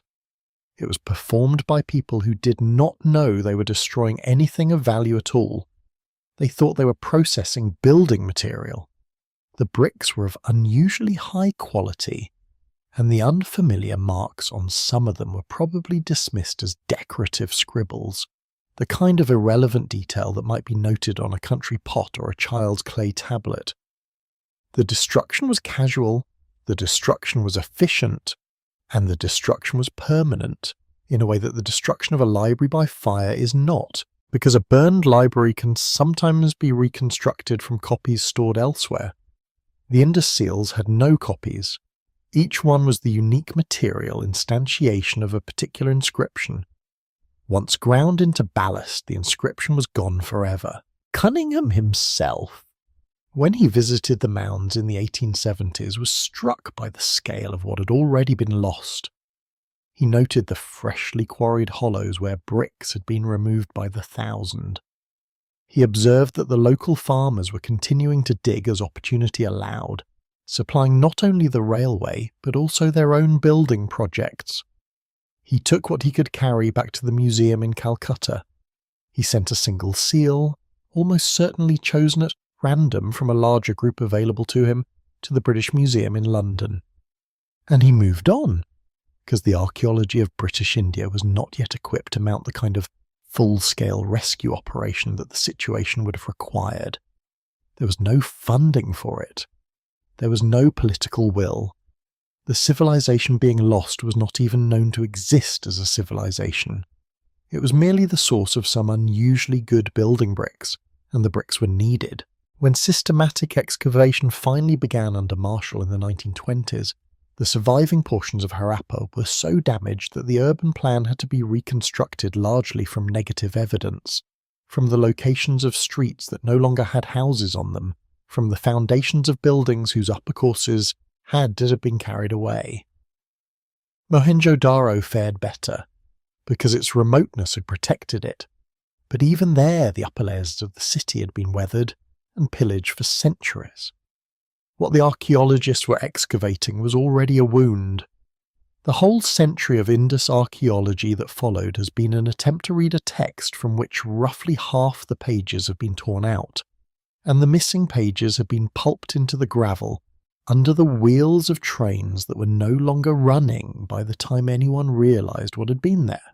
The compounding strangeness of this is that the very civilization that did the crushing, the British colonial enterprise with its railways and its administrators and its imperial sense of purpose, would itself dissolve within a century of its arrival. The trains carrying the ground bones of the Indus inscriptions through the Punjab in the 1860s were carrying them across a landscape that would soon belong to two new nations, neither of which had existed when the rails were laid. The Karachi-Lahore line was nationalised, partitioned, redrawn, renamed. The bricks beneath it were eventually replaced with modern crushed stone as the lines were rebuilt over the 20th century. The original ballast, with its powdered fragments of Indus writing, was bulldozed aside and buried under new gravel, lost a second time in the very process of being modernised away. Two civilizations 3,000 years apart had now passed over the same ground. Both of them had managed to forget what they were standing on, and the only witnesses left to remember were the seals that had escaped the railway, the unicorns in their drawers, waiting still. By the closing decades of the 20th century, the survivors of the railway, the seals and tablets that had escaped grinding because they had been carried home by curious workmen, or stored in some forgotten chest by a colonial officer, or recovered intact from later excavations conducted with more care than the first ones, had accumulated into a corpus large enough to attempt something new. The corpus was not large by the standards of ancient writing systems. The Sumerian record runs to hundreds of thousands of tablets. The Egyptian record runs to similar magnitudes once the papyri and the inscriptions are counted together. The Indus corpus, after a century of excavation across hundreds of sites, contained somewhere between 4,000 and 5,000 inscribed objects, bearing in total perhaps 15,000 individual signs. It was small, it was finite, and it was finally in the age of digital archives and computational linguistics ready to be subjected to the kind of analysis that had never before been possible. The first systematic attempts to apply computers to the problem had begun in the 1960s, with the Soviet team under Yuri Knorosov and the Finnish team under Asko Parpala producing parallel concordances that catalogued every known inscription and counted the frequency of every sign. The work was tedious and immensely valuable. It established for the first time which signs were common and which were rare, which signs tended to occupy initial positions in inscriptions, and which tended to occupy final positions, which combinations of signs recurred and which appeared only once. The patterns that emerged were tantalizing. There were clear signs that functioned as terminators, appearing almost exclusively at the ends of inscriptions. There were clear signs that functioned as numerical modifiers, often preceded by short vertical strokes that resembled counting marks. There were sequences of 2 or 3 signs that appeared together with unusual frequency, suggesting either fixed phrases or common compound words. The structural skeleton of a writing system was visible. The flesh of meaning was not. In the early years of the 21st century, the work intensified. Rajesh Rao at the University of Washington led the entropy analysis published in 2009, which suggested that the script's statistical signature was consistent with that of a true linguistic system. Nisha Yadav, working in collaboration with Rao and with the Mumbai-based researcher Mayank Vehia, conducted detailed segmentation studies that broke the inscriptions into their probable constituent units and analysed the transitions between those units. Brian Wells, working independently in Canada, developed a positional analysis that mapped every sign in the corpus by its location within its inscription, building up a statistical portrait of how the script behaved as a sequential system. The work was meticulous. The results were suggestive. None of them produced a reading. What was missing, what has always been missing, is the indispensable element that has unlocked every other ancient writing system, a known correspondence between the unknown script and a known language.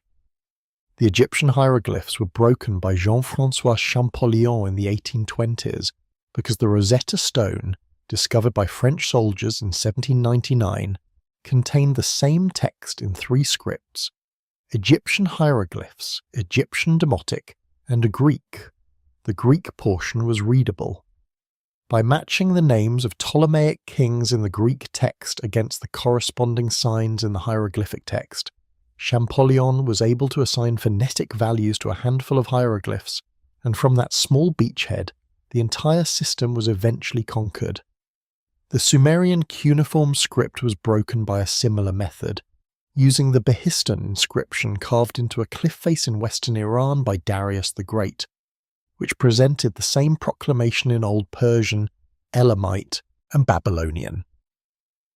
The Mayan glyphs were broken in the 1950s and 60s by Yuri Knorozov, using a 16th century manuscript by the Spanish bishop Diego de Landa that recorded what the bishop believed to be the Mayan alphabet. Flawed as that record was, it provided the phonetic anchor that had been missing. Every script that has ever been deciphered was deciphered, and because some bilingual text, some known correspondence, some surviving descendant language supplied the necessary leverage. The Indus has none of these things. No bilingual text has ever been found. The Akkadian record mentions Meluhha and mentions the Meluhhan interpreters, but it does not preserve a single line of the Meluhhan language. The cylinder seal of Su-Ilishu, the Emebal Meluhha of the Akkadian court, depicts him at his work but does not record any of the words he spoke. The Sumerians, who clearly understood enough about Meluhhan goods to write detailed lists of what they imported, never seem to have produced even a glossary of Meluhhan terms. Or if they did, no such glossary has survived. The Dravidian languages, which Ascoparpala believed to be the surviving descendants of the Indus tongue, can be reconstructed back to a Proto-Dravidian ancestor of perhaps 3,000 years before the Common Era, but Proto-Dravidian itself is a reconstruction, hypothetical and uncertain, and using one hypothetical language to decipher an unknown script is the kind of operation that even its most optimistic practitioners admit is fraught with circularity. The Indo-European languages, which Sanskrit and its descendants represent, arrived in South Asia centuries after the Indus Civilization had already declined, and the linguistic distance between Sanskrit and any possible Indus language is too vast to provide useful leverage. There is no Rosetta. There never has been. There may never be. In recent years, the rise of large language models and neural network systems trained on an enormous corpora of written text has prompted a new round of speculation about whether artificial intelligence might succeed where human scholarship has not. Several research groups have attempted to apply modern machine learning techniques to the Indus corpus, training networks on the known patterns of other ancient scripts, and asking them to identify regularities in the Indus material that might suggest a phonetic structure. The results have so far been modest. The networks can identify the structural patterns that earlier statistical methods had already revealed, terminators, modifiers, common sequences, but they cannot supply the phonetic anchor that the corpus itself does not contain. A machine learning system, however powerful, can only learn from the data it is given. The data of the Indus script consists of about 15,000 individual sign instances, distributed across roughly 400 distinct sign types in inscriptions averaging 5 characters in length. By the standards of modern linguistic corpora, this is almost nothing. The most sophisticated language model in the world, trained on billions of words of human text, cannot read a script for which it has no parallel material in any language it knows. The deeper question, the one that has begun to surface in the most recent discussions, is whether the conditions for decipherment can ever exist for the Indus script at all. The combination of factors that allowed Egyptian, Sumerian and Mayan to be broken, the bilingual text, the surviving descendant tradition, the documented foreign witness, was not accidental. Those scripts were deciphered because the world that produced them did not entirely die. Some thread of memory, some bridge of bilingual material, some descendant tongue, persisted long enough to be picked up by later scholars. The Indus Civilization burned no such bridges before it disappeared. It carried no extended texts onto durable materials that would survive the wet centuries. It produced no foreign translation that anyone preserved. Its descendant population forgot the language, and so the script floats now in a kind of isolation that may, in the end, prove permanent. It is not merely that the key has been lost, it is that the key may never have been made. The thought that the key may never have been made deserves to be held still for a moment, because it represents a possibility that the field has generally been reluctant to articulate plainly. The conventional optimism of decipherment work assumes that every writing system in principle can be read if enough effort is applied. The history of the discipline supports this optimism. Egyptian was read, Sumerian was read, Mayan was read, Linear B was read, Hittite was read, the Ugaritic alphabet was read, even the strange consonantal puzzles of Phoenician and the cursive complexities of Demotic eventually yielded to patient analysis. Every major writing system that has come into the hands of modern scholarship has, sooner or later, surrendered. The Indus alone, after 100 years of sustained attention, remains intact in its silence. And the explanations for that resistance, when they are examined carefully, all reduce to a single underlying fact. Every other deciphered script was deciphered because something survived alongside it that should not have. A bilingual stone, a travelling priest's notebook, descendant language whose grammar preserved the bones of the ancestor. The Indus left nothing of the kind. The Rosetta Stone, which has become almost mythological as the symbol of decipherment in popular imagination, is worth examining for what it actually was, rather than for what the legend has made of it. It was a slab of black granodiorite weighing about 3/4 of a ton, inscribed in 196 before the Common Era with a decree of the priests of Memphis, honouring the young Ptolemy V on the anniversary of his coronation. The decree itself was banal, a list of honours granted to the king, a tax exemption for the priesthood, the standard exchange of mutual flattery between a Hellenistic monarch and his Egyptian clergy. The importance of the stone lay not in its content but in its triplication. The same decree had been inscribed in 3 scripts because the priesthood of Egypt at that moment had to communicate with 3 different audiences simultaneously, the literate Egyptian clergy who could still read hieroglyphs, the broader Egyptian-speaking population who could read Demotic, and the Greek-speaking administrative class of the Ptolemaic state. The accident of having 3 scripts on one stone created the leverage that Champollion would use more than 1,000 years later to crack hieroglyphs. The Behistun inscription, which performed the same service for cuneiform, was also an accident of multilingual administration. Darius the Great had ordered the inscription carved into the face of a cliff in western Iran, around 520 before the Common Era, recording his version of the events that had brought him to the throne. The text was inscribed in Old Persian, Elamite, and Babylonian, because Darius ruled an empire that contained speakers of all 3 languages and needed to address them in their own scripts. When Henry Rawlinson, the British orphan who would spend 2 decades hanging from ropes on the cliff face copying the inscription, finally succeeded in producing accurate transcriptions in the 1840s, the Old Persian portion provided the entry point. Old Persian had partial cognates with later Indo-Iranian languages, and its proper names could be guessed from Greek historical sources, and from Old Persian, the Babylonian and Elamite portions yielded in turn. Without the multilingual conceit of a Persian emperor, cuneiform might still be unread. The Mayan glyphs was broken even more strangely. They were broken largely on the strength of a 16th century document written by a Spanish friar named Diego de Landa, who, while he served as Bishop of Yucatan, took it upon himself to record the religious customs of the people he was simultaneously persecuting. De Landa was a complicated figure. He oversaw the burning of dozens of Mayan codices in an auto da fe at Mani in 1562, in what may have been the single most destructive episode in the history of Mesoamerican literature. And yet, at the same time, he interviewed Mayan informants about their script and produced a manuscript that included what he believed to be the Mayan alphabet, a list of glyphs correlated with the sounds of Spanish letters. De Landa's alphabet was wrong in many of its details, because he had imposed European alphabetic assumptions on a system that was largely syllabic.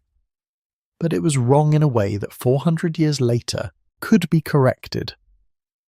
The Russian linguist Yuri Knorosov, working from copies of De Landa's manuscript in the 1950s, realized that the glyphs De Landa had recorded as alphabetic letters were actually syllabic signs, and from that insight, the long-buried Mayan writing system began to open. A bishop who hated the Mayans had preserved, almost despite himself, the key to reading them. None of these accidents happened for the Indus. There was no Indus equivalent of Ptolemy commissioning a trilingual decree because there is no evidence that the Indus civilization was ever ruled by a foreign dynasty interested in mediating between multiple linguistic constituencies. There was no Indus equivalent of Darius carving a triumphal inscription into a cliff, because the Indus left no surviving monumental inscriptions of any kind.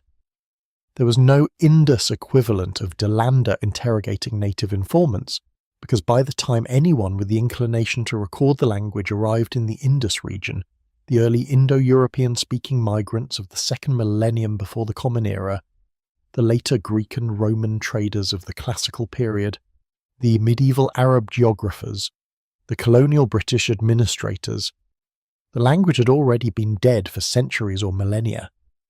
There were no native informants. There was no one alive who could explain what the seals had meant.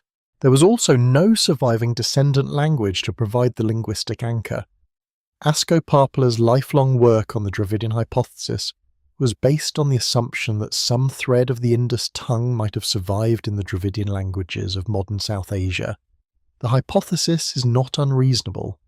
The Dravidian languages do occupy the region where one might expect an Indus descendant to have survived, and there are isolated cultural and linguistic features that may represent inheritances from a pre-Aryan substrate.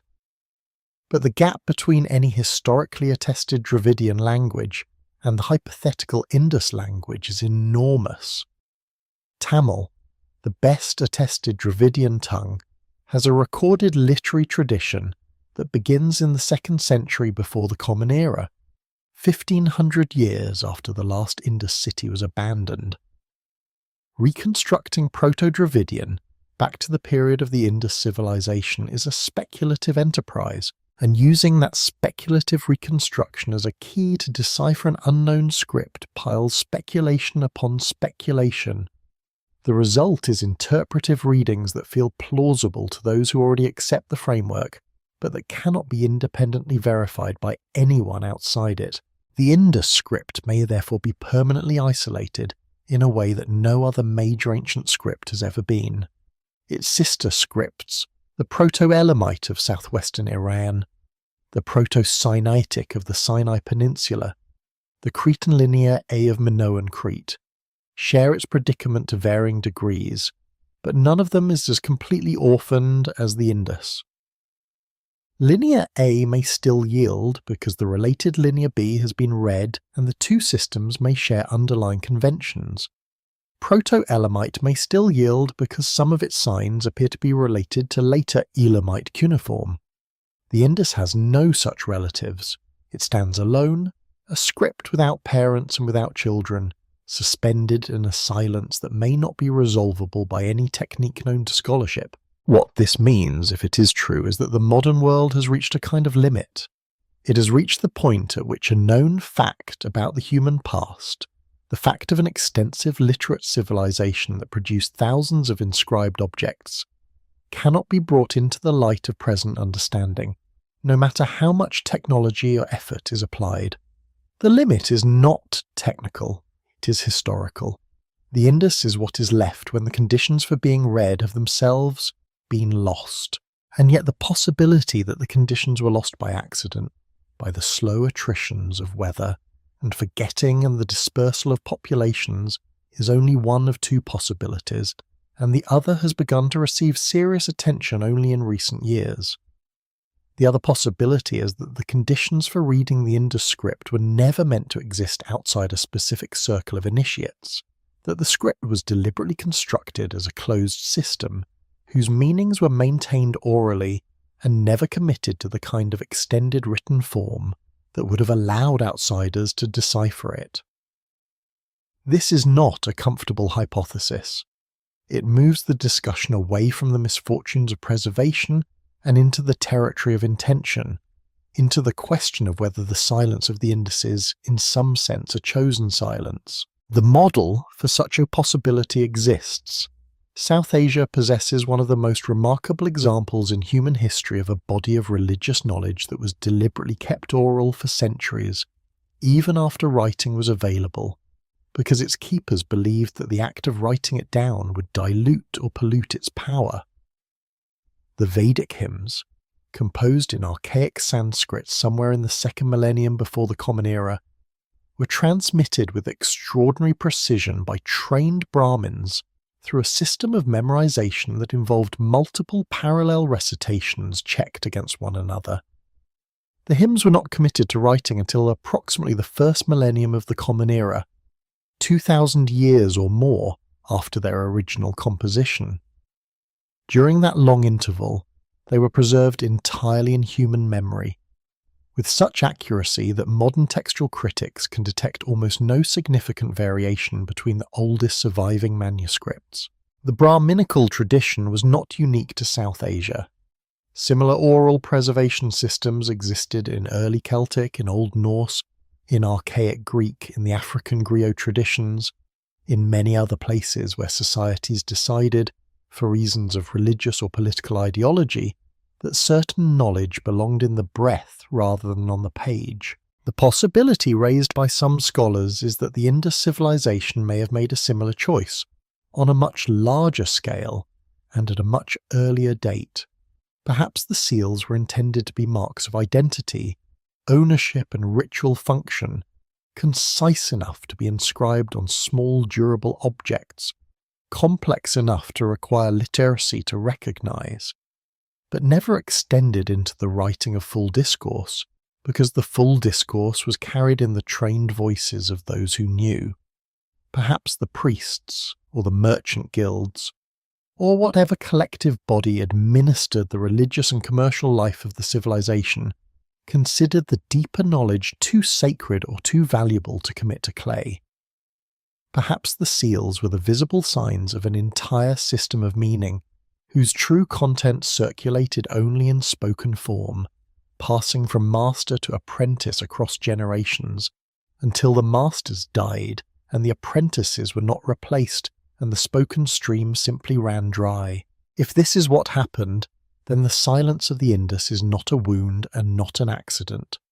It is the result of a culture's relationship with its own knowledge. The script was a fence. It was the visible portion of a system whose interior was deliberately kept invisible. The seals were the gates through which the initiated could recognize one another, while the uninitiated could see only that something was being communicated and could not learn what it was. To outsiders, to Sumerian merchants, to Akkadian interpreters, to the descendants who came after the cities fell, the seals would always have presented themselves as recognizable but opaque, and once the oral tradition that supported them disappeared, the seals would have become permanently meaningless, because the meaning had never been on the seals in the first place. There is a particular kind of evidence that gives this hypothesis some indirect support, though it cannot prove it. The hymns of the Rig Veda, composed in the centuries after the Indus civilization had begun its decline, contain certain references that have puzzled scholars for a long time. There are passages that describe the dasyus, a word that has been variously translated as servants, slaves, dark-skinned ones, or simply enemies. The dasyus are described in some hymns as living in stone fortifications, as having a peculiar speech, as being followers of strange gods, as worshipping the phallus. A possible reference to the linga, the iconic representation of Shiva that may itself have Indus origins. The dasyus are clearly distinguished from the Indo-European speaking ancestors of the Vedic poets. They are something else, something older, something that the poets did not entirely understand and did not entirely approve of. Whether they were the surviving Indus people, encountered in the centuries of their dispersal, has been debated for over a century. The textual evidence is suggestive without being conclusive. But if the dasyus were the descendants of the Indus, then the Rig Veda contains the only surviving foreign witness to what those people were like in the centuries after their civilization had ended. And what the Veda witnesses is a people who possess strange speech and strange gods, who lived in stone strongholds, and who were already, even in the earliest Vedic period, on their way out of the historical record. There is in addition the matter of the Yuga cycles, the great epochs of Hindu cosmological time, which the later texts describe as having lasted for tens or hundreds of thousands of years.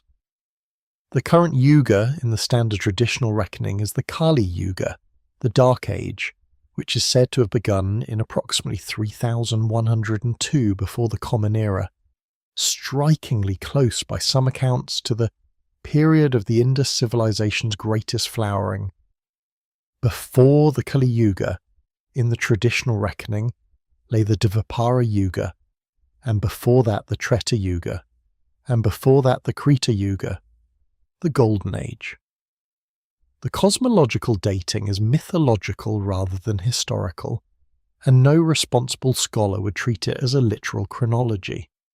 But the persistence of the idea that the immediate past was a degeneration from an earlier, greater age of knowledge, an age in which sages possessed wisdom that the present has lost, is curious enough to be noticed. Whether this idea contains, in distorted form, some echo of memory about the Indus civilization is impossible to determine. The Vedic tradition itself denies that it has any such memory. The cosmology operates on its own internal logic, but the haunting quality of the parallel does not entirely go away. If the silence of the Indus was chosen rather than imposed, then the modern world is in a peculiar relationship to it. The civilization is not refusing to speak because it has been deprived of the means. It is refusing to speak because the people who lived in it never trusted writing with what mattered most. They put on the seals only what was suitable for the seals. The rest they carried in the voice, and the voice did not survive the dispersal of the population and the long centuries of forgetting. There is no script to decipher. In the deepest sense, there is only the boundary marker of a system whose interior has been emptied, and the emptiness will not fill, no matter how carefully the markers are studied. That possibility is the hardest to absorb, because it suggests that some forms of knowledge can be lost not by catastrophe and not by neglect, but by the way the knowledge was held in the first place. And it suggests that the people who held it knew, on some level, that this was the risk they were taking and accepted it. There remains, in the end, only the question of what to do with such a silence. The temptation when faced with a problem this old and this resistant is either to declare it solved by some confident new theory, or to set it aside as one of those mysteries that the human mind must learn to live with. Both responses are, in their own way, evasions. The Indus civilization will not be solved on any timetable the modern world can predict, and it cannot be set aside without leaving a strange hollow in the story of what humanity has been. 5 million people across 1 million square kilometres for the better part of 1,000 years lived a coordinated urban life of complexity that few civilizations have matched, before or since. They wrote on stone, on clay, on copper, on bone. They traded with the great kingdoms of their age, and their merchants were known by name in the courts of Akkadian emperors. They invented standards of measurement so consistent that a brick made in Sind would slot perfectly into a wall built in Punjab, 800 miles away. They created an iconography centered on a single-horned animal that no zoologist has ever been able to identify. And then they walked out of the cities and into the river valleys to the east and south, leaving behind everything they had built, and what they left has not yet been read. There is a particular weight to the realization that no future technology may be able to recover what has been lost. Through most of the 20th century, the scholars who worked on the Indus Script could comfort themselves with the assumption that some sufficiently clever method, some sufficiently large corpus, some sufficiently inspired insight would eventually break the code. This is what had happened with every other major undeciphered script. The Indus, the assumption went, was simply waiting its turn. In the last 20 years, that comfortable assumption has begun to dissolve. The corpus has not grown substantially. The bilingual texts have not appeared. The descendant languages have not yielded the keys they were supposed to yield. The artificial intelligence systems that have transformed so many fields of inquiry have failed to make significant inroads because the conditions for their success, sufficient parallel data, sufficient corpus depth, sufficient relational anchors simply do not exist in the Indus case. The decipherment may not be coming. Not in this century, not in the next, perhaps not ever. The civilization may have entered a permanent silence, sealed by the absence of the very conditions that would allow it to speak again. What is left then? Nyande is a kind of acknowledgement. An acknowledgement that the human record contains, alongside all the civilizations that have been recovered and read, at least one major civilization that may simply remain unrecoverable. The Indus is not unique in this regard. The Olmec script of early Mesoamerica has not been read and may not be. The Linear A of Minoan Crete has not been read despite decades of effort. The script of Easter Island, the Rongorongo, was deciphered only partially before the last native readers died and took the remaining keys with them. There are scripts in the highlands of southwest China, in the rock shelters of the Sahara, in the burial chambers of the Etruscans of central Italy, that have resisted every attempt to make them speak. The Indus is the largest and most consequential of these silences, but it is part of a wider pattern. Some civilizations leave themselves behind as legible bodies. Others leave themselves as locked doors. The proportion of the human past that falls into the second category is larger than is generally acknowledged. The acknowledgement itself, when it is taken seriously, has a way of altering the relationship between the present and the past. It interrupts the modern assumption that everything in history is recoverable, given enough effort and enough time. It introduces the possibility that knowledge can be lost in ways that no amount of subsequent investigation can repair. It suggests that the past is not a single continuous text waiting to be read, but a series of texts of which some have been transmitted, some have been damaged, and some have been so completely erased that even their existence is known only by inference. The Indus Civilization is the inference made visible. It is the proof that whole societies can produce and use writing for centuries and leave nothing legible behind. It is the indication that the modern scholarly enterprise, for all its achievements, has limits that it has not yet finished discovering. The deeper unease the Indus generates, beyond the specific question of its unread script, has to do with what it implies about other civilizations that may have left even less. If the Indus, with its 4,000 inscribed objects and its million square kilometers and its archaeological monuments still standing in the desert, can remain effectively invisible to historical memory for 3,000 years, what about civilizations that did not have stone seals to leave behind? What about civilizations whose materials were entirely organic and entirely perishable? What about civilizations that occupied regions whose archaeology has not yet been done, or whose archaeology has been done badly, or whose territory was reorganized by later peoples to such an extent that the earlier traces were obliterated? The Indus civilization survived in the record because some of its materials happened to be durable. Many civilizations may not have been so fortunate. The actual number of human societies that have lived and died and been forgotten may be considerably larger than the catalogue of known ancient cultures suggests.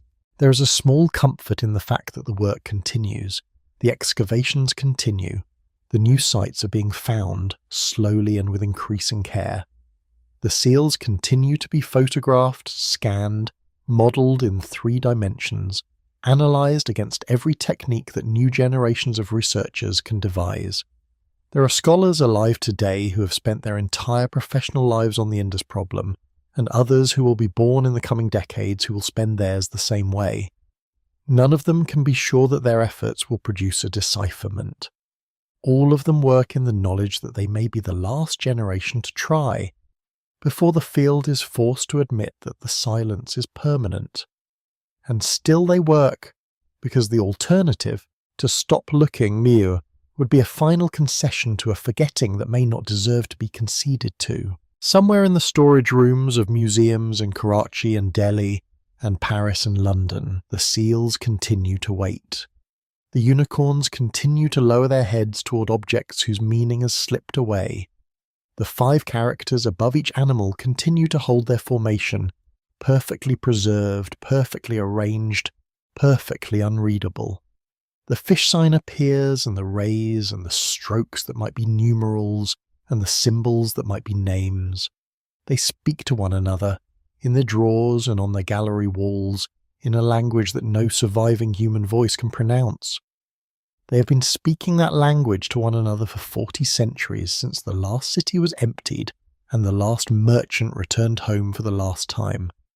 They will continue speaking it after the present age has ended, after the present civilizations have gone the way of the one that made them, after whatever comes next has risen and fallen in its own turn. The script will outlast the readers who have tried to read it. It has done so before, it will do so again, and the question of what it ever meant will remain, hanging in the dry air above the empty platforms of Mohenjo-daro, where the great pool still holds water in the dry season, and the wind still moves between the standardized bricks, and the silence still keeps faith with whatever it was that the silence was once asked to keep.